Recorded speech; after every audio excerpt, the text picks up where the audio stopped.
Hi, everyone. Thanks for joining us here at Book Blather. If you're new here, I'm Dave. This is Olive. And we talk a lot about books, but we also talk about some other things now. So today we wanted to talk to you about this book, How Fascism Works, The Politics of Us and Them, by Jason Stanley, a Yale law professor who is a world expert in this subject. Now, the subtitle there is key, The Politics of Us and Them, because that is how fascism works. It is about division. You create an us and a them, and you create a perceived conflict between the us and the them, and you use the emotion from that conflict as a way of controlling the masses. So, second I start talking about this book, I'm sure some people are going to unsubscribe. It is difficult, I think, for a lot of people to listen to commentary that may differ with an opinion they hold. They would prefer to shut that off rather than see if that commentary actually has any bearing on that opinion. And I get it. A lot of people hold beliefs very firmly, and it can be very difficult to expose yourself to comments that may make you question that firmly held belief. So if that's you, we're sorry to see you go, and Olive and I thank you for the time you spent with us, and we wish you well. If you do want to stick around, I'm going to start by saying what I've done the other times I've talked about some books of this nature, which is just be upfront about where I am coming from. So I'm an American. I am a registered Republican, and traditionally have very consistently voted Republican. And as a Republican, voted for Trump the first time he was elected in 2016, before I realized what he would become. Currently, there is absolutely no doubt in my mind that Trump intends to and has already started to govern as an autocrat, and that we are in the midst of a very dangerous, fast-moving fascist movement. Now, a lot of people will balk at the use of the word fascism or fascist. There's a sense that it's an extreme word that people will only use, when they're being overly dramatic. It's not. It's just a term that describes a particular set of tactics that is often used to convert a democracy into an autocracy. So, couple clarifications, right? Because I hear things like, Nazis are fascists and such is not a Nazi. Or, we actually don't live in a democracy. We live in a constitutional republic. So, and these things are non sequiturs that are easy for people to latch onto and regurgitate and really just divert from the main point. So, just to clarify, it is true that America is not a pure democracy. Pure democracy is when you have a group of people and they vote on an issue, and whatever the majority decides, that's how the issue moves forward. We do not have that. We have a representative democracy, right, where we elect representatives based on their positions, who then make the final decisions for us. We have that in the context of a federal republic that is made up of 50 states, and each of those states holds its own democratic elections. And the citizens in those states, they vote to determine who their representatives will be to go to the federal legislature, and how their state will allocate that state's votes towards electing the federal president of the United States. So that is the term. That is the sense in which I am using the term democracy. So it is not mutually exclusive, those terms. An autocracy is when you move on, right, from fair elections, and so you have an individual that ends up deciding everything and that controls everything. It's not necessarily a totalitarian state like you have in famous novels like George Orwell's 1984, where the government is everything. It's not necessarily that. In an autocracy, typical people still have some liberties, and they may even have elections, but they're not fair elections. Everything is controlled by the autocrat. Dictators are autocrats, sometimes kings are autocrats. And so even if you have elections, they're not fair elections, because any source of potential opposition, whether it's people or venues, such as media or schools or anything, are suppressed and oppressed so that no opposing voices ever have any real shot. Fascism is not a form of government, right? There's no such thing as a fascocracy.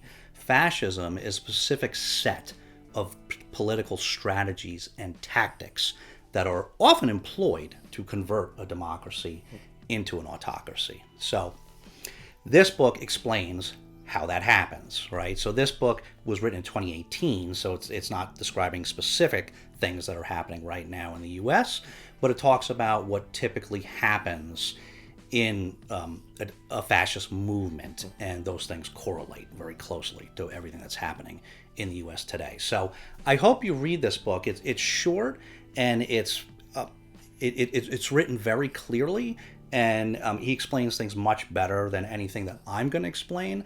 But I just wanted to give you a little bit, try to briefly give you a sense of what this book talks about. So in the hopes that you will go out and get it and read it yourself. You can see it comes in under 200 pages.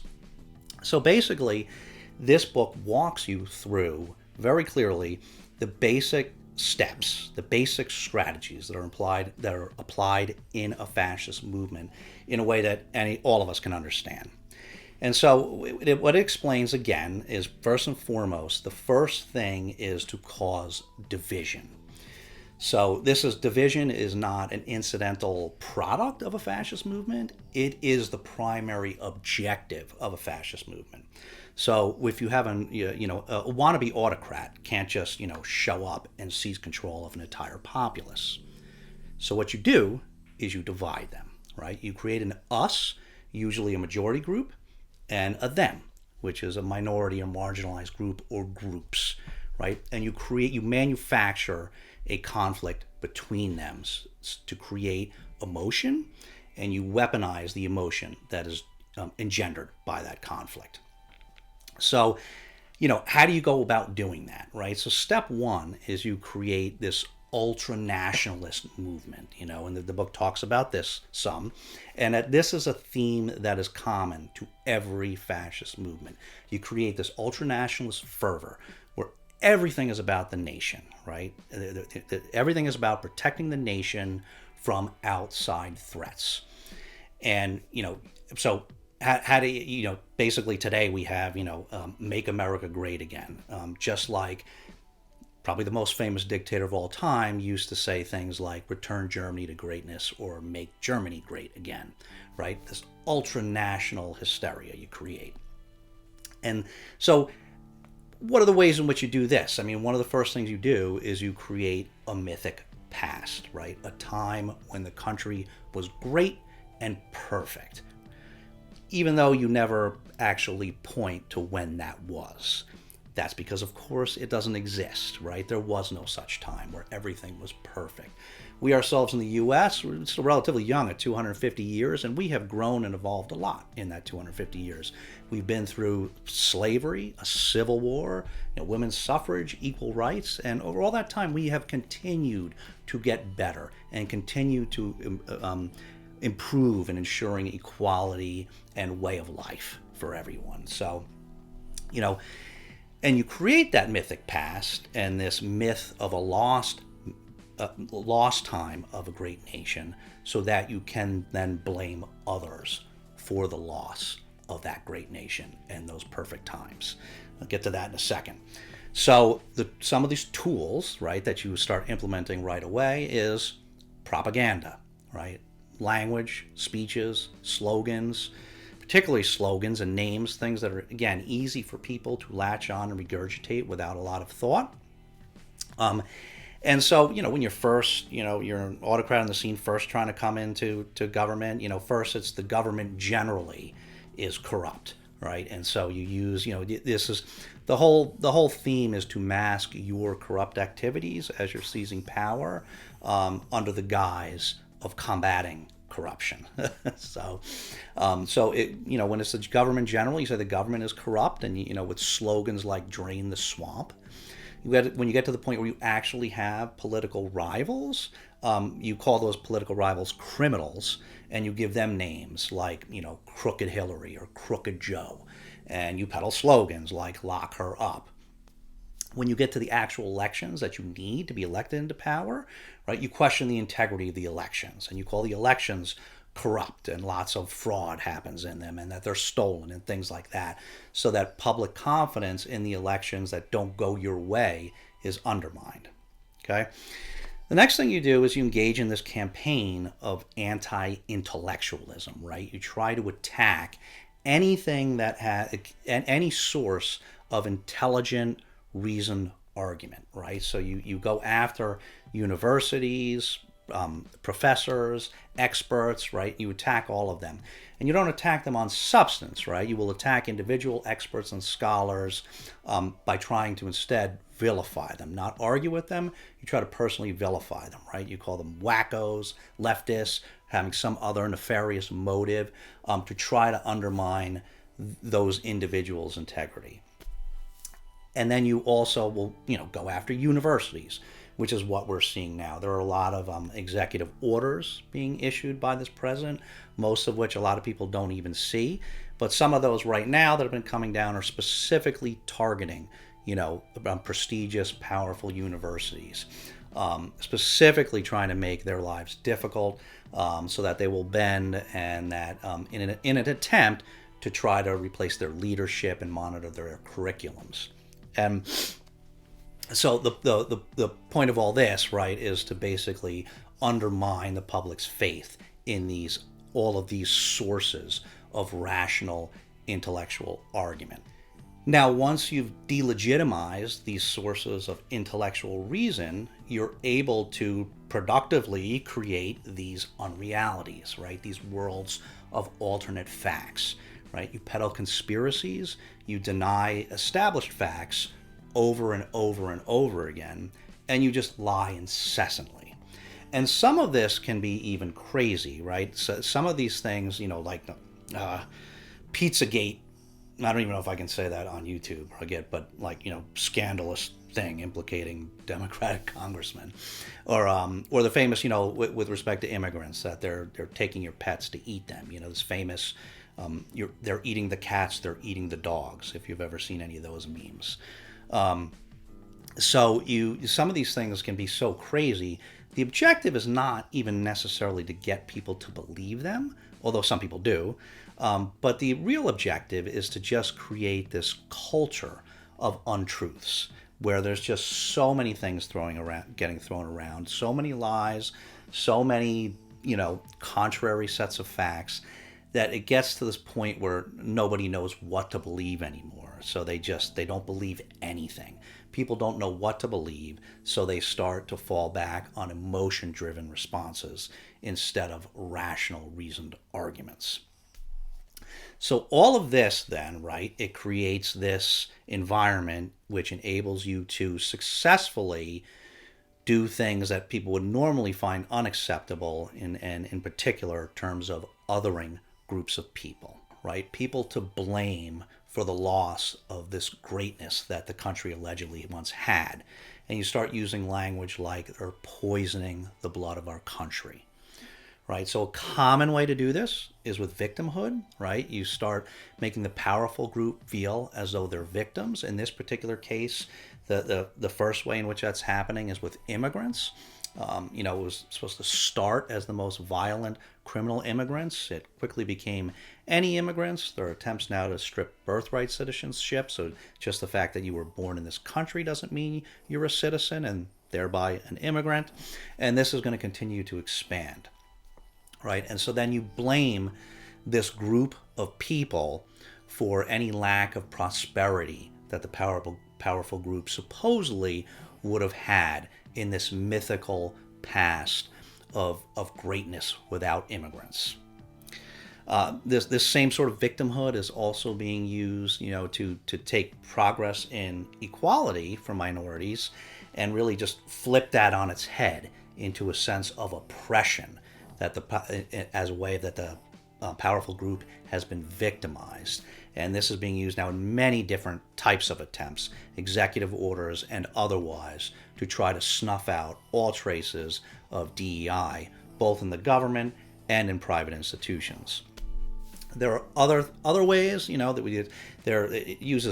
Fascism uses sexual anxiety to target trans people, and now we're even seeing using, this sort of sense of the traditional patriarchal hierarchy in traditional families as a way of stripping the influence and autonomy of women. It started, with taking away the right to choose, however you feel about that issue. And, now we're seeing it move into trying to make it more difficult for women to vote. So There's this book covers a lot, and I hope that you read it. It's not that long, and it addresses all these issues in a really nice way that I think is easy for all of us to understand. But the author of this book, Jason Stanley, is moving his family out of the country based on all the things that are happening here in the U.S. Some of his colleagues have already left. So when world experts on autocracies are leaving the country, that is significant. And it is something that maybe the rest of us should be paying attention to. So, there is, like, as this author says, I mentioned before, but he says at the end of the book that, the word fascism seems to have taken on this sort of sensational, it's a sensational term that it's almost ridiculous to utter. And it really isn't. It is a word that describes this sequence of political strategy and tactics that have been used time and again throughout the world to undermine democracies and turn them into autocracies, including democracies that are very similar to ours, some that were even modeled on ours. And so, it's not a dirty word. It's something that it describes this system and these events that are taking place here. So, I'm a lawyer, and so I think I probably read a lot more of these executive orders and statutes and opinions than the average person does. So, there is a lot going on that is beyond the scope of this book. There is a lot happening very quickly. That I think probably a lot of people aren't even realizing because people are busy with their lives and it's so much. But there's so much happening. That'd be like a whole separate YouTube channel. There's so much. Look, these fascist movements, there is a clear blueprint that is being followed currently. And the parallels to Nazi Germany are stunning. So, I'll leave you with this. If you voted for Trump at any point and you're now having doubts or you're struggling, look, I voted for him once too. It's okay. It doesn't mean that you're a bad person. It doesn't mean that you're dumb. And it doesn't even mean that you did anything wrong. It just means that you were lied to.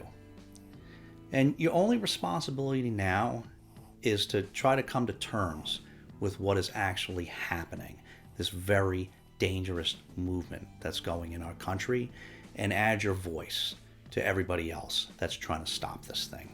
If you're already there, don't despair. This thing is fast moving, but it's far from over. Keep fighting. Keep protesting. Call your reps. Talk to your family, friends, neighbors that haven't come to terms yet with what's happening. Most important to keep using your voices in whatever capacity you can. Don't give up. So thanks for watching, everyone. Comments are welcome. Keep them decent. And much love to you all. We'll see you next time.